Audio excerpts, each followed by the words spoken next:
সাভারের আশুলিয়ায় লরির চাপায় নারী ও শিশুসহ ৩ জন নিহত হয়েছেন। আহত হয়েছেন রিকশা চালক।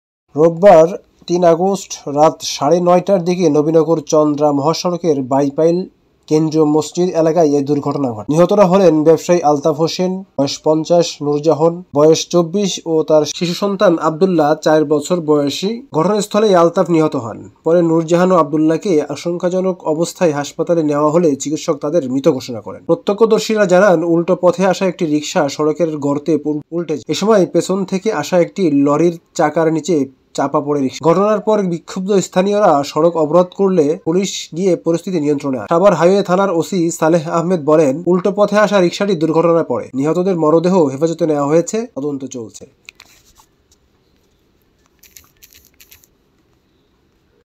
আশুলিয়া থেকে আনারুল ইসলাম শুভ, নজরবিডি। চিকন চাকার অটো রিকশায় করে হলো ২-৩ জন যাত্রী আসতেছিল। পিছন থেকে একটা হলো লং ভেহিকল বেপরোয়া গতিতে এসে তাদেরকে হলো চাপা দেয়। এদিকে ঘটনাস্থলে একজন এবং পরবর্তীতে আরো ২ জন মারা যায় মর্মে জানা গেছে। তো আমাদের আইনগত কার্যক্রম প্রক্রিয়াতে যে রাস্তাটা যেহেতু খানাখন্দে ভরপুর, রিক্সাটা হয়তো খুব স্মুথলি যেতে পারছিল না।